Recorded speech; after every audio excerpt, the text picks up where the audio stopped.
Ça serait quand même sympa d'aller voir sur notre modèle rat ce que ça donne. Tu as des urines?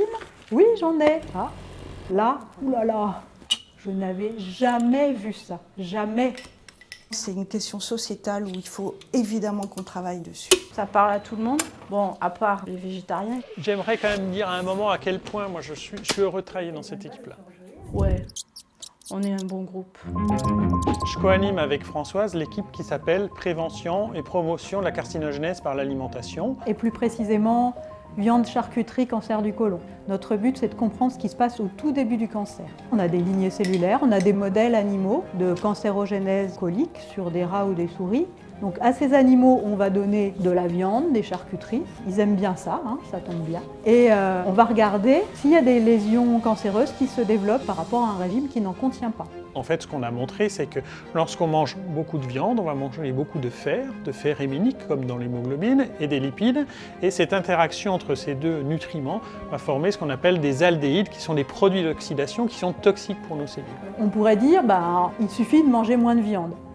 Mais c'est pas si simple. Les protéines issues de la viande, c'est des protéines de bonne qualité. Ça apporte autre chose que les protéines aussi, la viande. Donc on se doit de trouver d'autres solutions. On a compris qu'on pouvait bloquer cette cascade entre charcuterie, viande et risque de cancer avec des antioxydants. On peut modifier un peu la fabrication des charcuteries pour les rendre plus safe avec des antioxydants, hein, c'est ça l'idée. Et pour avoir un impact vraiment encore peut-être plus facilement acceptable, mais aussi efficace en termes de gains santé, nous explorons plus récemment la solution de rajouter ces antioxydants dès la ration des cochons, dès la ration des bovins.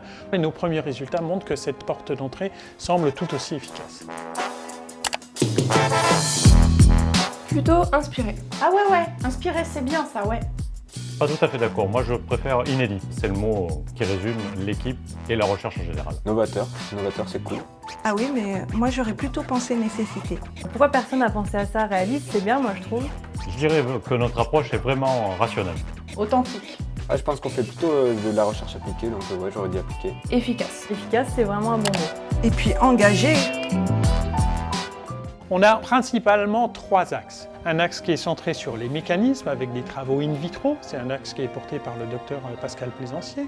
Un axe qui est centré sur les biomarqueurs pour définir les marqueurs de la toxicité des produits carnés, porté par le docteur Françoise Guéraud qui co-anime l'équipe avec moi. Et puis un axe plutôt études in vivo et stratégie de prévention que je porte au sein de l'équipe. Et cette structuration clairement nous permet d'étudier finement les mécanismes. Allez les enfants, c'est l'heure de la photo de groupe. Installez-vous. Claire, on te voit. Jacques, bouge plus. Ah, Nathalie. Établir des stratégies de prévention, c'est important. Mais aussi pour la filière viande et charcuterie, c'est important. Il faut aider le législateur à prendre les bonnes décisions quand il y a nécessité ou pas de retirer soit un additif ou soit de limiter l'exposition de la population. Mais il y a aussi une nécessité effectivement d'accompagner la filière pour avoir une modification des produits qui génère un réel gain santé pour le consommateur.